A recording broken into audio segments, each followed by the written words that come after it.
Now in this video, we're going to be discussing theology, but what we're actually talking about is politics. You're going to need to bear with me because theology is the DNA that goes into all of our thought. Political, cultural, artistic, romantic, but it's very hard to notice. So we're going to start with theology, then we're going to get to the politics and show how the theology influences the politics. Now we're going to start with logos and agape. First, there was the Word, and then the Word was love. That God created the universe through reason, through intellect, through coherency, through mathematics, and that love comes afterwards. That you need to start with reason, you need to start with rationality, with thinking, with thought, before you can get to love. This is why a human woman, with all of her imperfections and blemishes, is more beautiful than the perfect plastic sex doll. This is why the small business that's sustainable, that makes a moderate income and does good work, is beautiful, while the scam artistry is ugly. This is why a rational, challenging, and even frightening argument is beautiful, while post hoc rationalizations are ugly. Logos, then agape. Reason, then love. Now what happens when you turn this on its head? What happens if you start with love, then follow up with the reason? So you meet a woman, and you love her. Why do you love her? What is it about her character that you love? What is the substance to it? If you start with love, then you come up with a rationalization for why you love this woman. You're going to end up with a dysfunctional relationship. The thing is that if you love somebody, be it a friend, be it a song, be it a loved one, you start with rationality. The reason you should love a person in the first place is because of who they are, because of what their nature is because of understanding what they represent, and love is the natural outgrowth of that. Now, if you start with love, you wind up in the non-judgmental society. You wind up in a society of relativism, a society where all things are equal. There is no fundamental basis of love, and you have no right to judge anybody else based upon whom and how they love. No standards. Standards are post hoc. You start out with the love, then you come up with the standards, then you figure out the rules. You start with animal passion, and then try and use reason to regulate that animal passion, with no possible judgment ever being applied to this passion in the first place.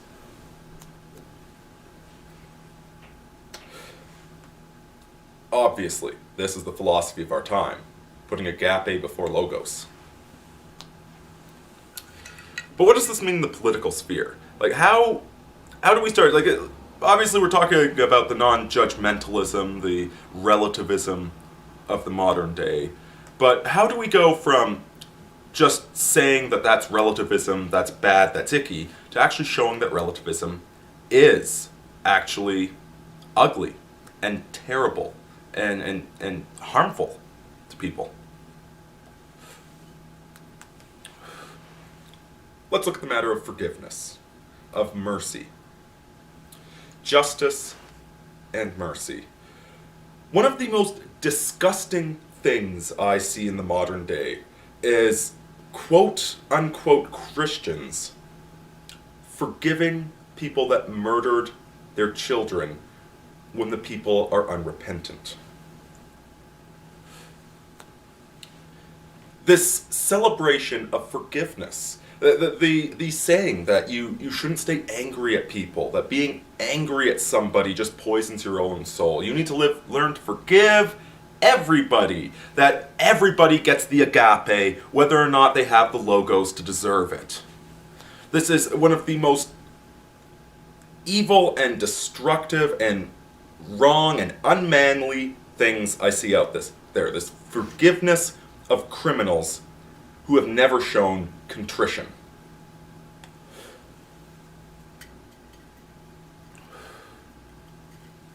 So let's say you forgive a criminal. Let's say you're a judge. Your responsibility is to administer justice tempered with mercy.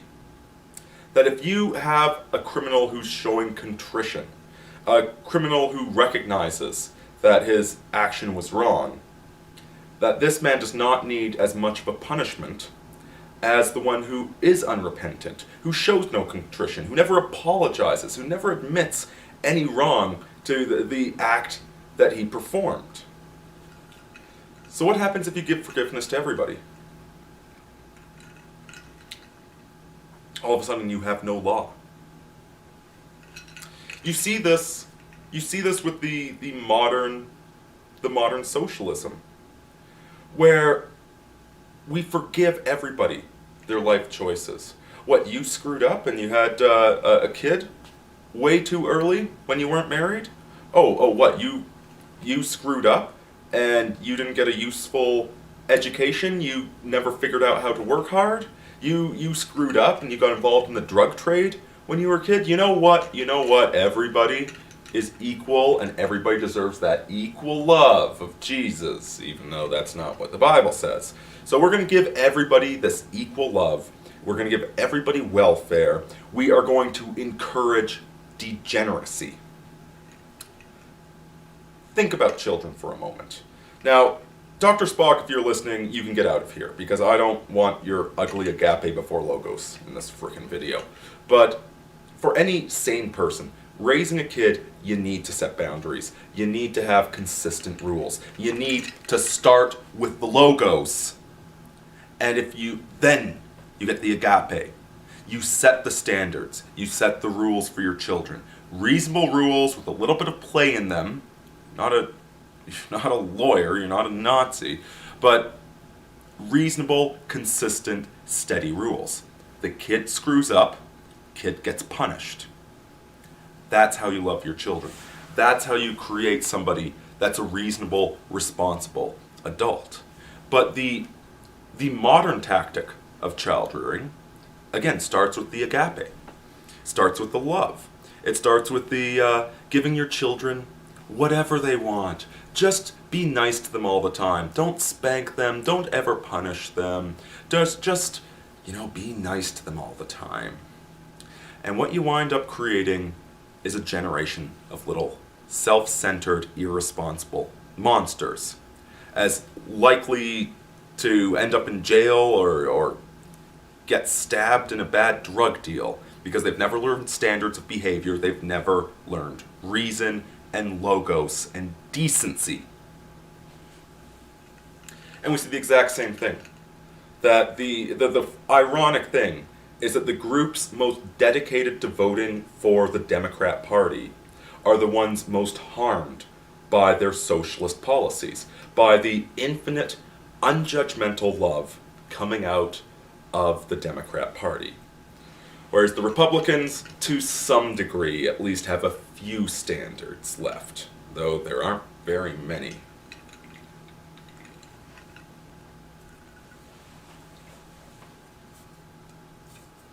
There's an interesting visual hallucination you can cause, where if you, and maybe some of you guys have noticed this, if you've ever been playing a video game and the camera goes inside the skull of your character, you see a very, very uncanny valley, very funny and screwy looking face staring at you. Well, that's because it's not a perfectly painted mask. But if you take an inverse of a three-dimensional object and put it on a two-dimensional YouTube screen or if it's just far enough away that your binocular vision doesn't kick in, the inverse of something will look exactly like the real thing. If you want to screw with people, take a painting and put parabolas behind the eyes, and it'll actually cause the eyes to follow them all around the room until they get close enough to actually see that they're inverted.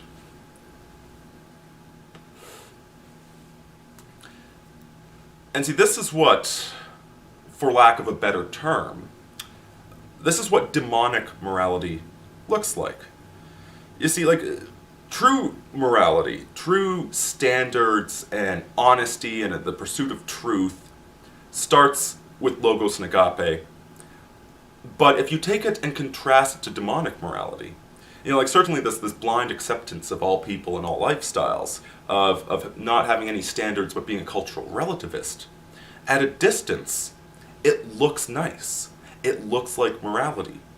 Demonic morality, this inverted morality, doesn't look like black masses, doesn't look like witches dancing around.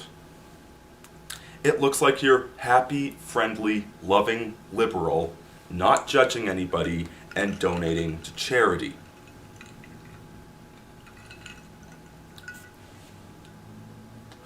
But the thing is that you start to twist this. If you have an inverted mask, if you take a mask of a face, and you paint the face on the inside of the mask, and if I were showing it to you right now, it would look like a face. You wouldn't be able to see. I could even twist it side to side. It'd still look like a face to you. But the instant you start to get to that 180, things snap. All of a sudden you can see the ugliness to the whole thing. And so this modern world built upon loving first and reasoning second, you can increasingly see the ugliness appearing in all of this. The funny thing is that, because if you take, again, let's go back to justice and mercy. Mercy is clearly the side of love, justice the side of reason.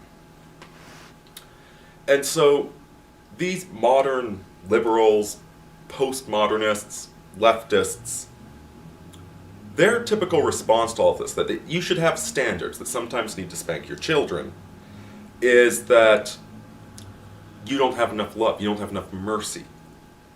That you're all dictatorial judge, you are all these harsh and unforgiving standards without an ounce of mercy to them. Except that's the thing, is when you're doing Logos and Agape, mercy is built into the equation. Mercy is naturally there. It doesn't happen until after justice.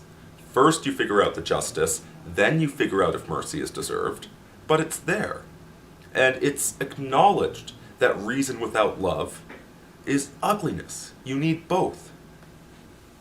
But reason needs to come first. The ironic thing is they accuse the traditionalists, the truth seekers, the sane people, they say that we have insane standards of behavior. And yet just go look at the very first rebellion against the Catholic Church. Look at Luther, a man that said it was okay to kill 1,000 people as long as you had faith that you'd go to heaven.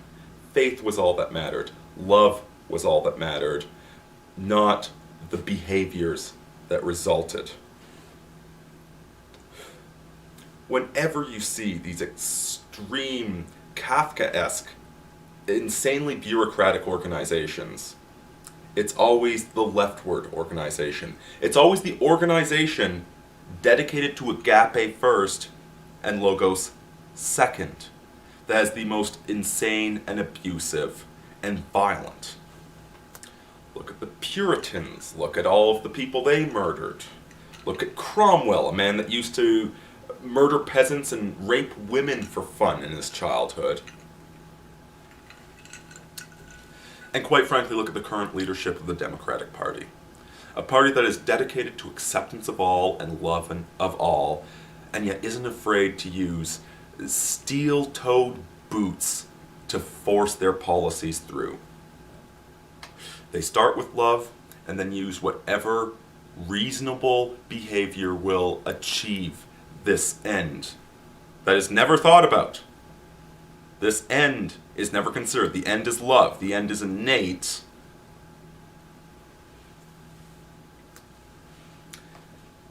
And any sort of means are justified. Sane people reason first, and their love and their beliefs flow out of that reason. To put love, to put belief, to put instinct up on a pedestal, and then let reason flow, then let the means flow, that's how you get tyranny. That's how you get a demonic world. And that's how you get the world we live in. Rini out, folks.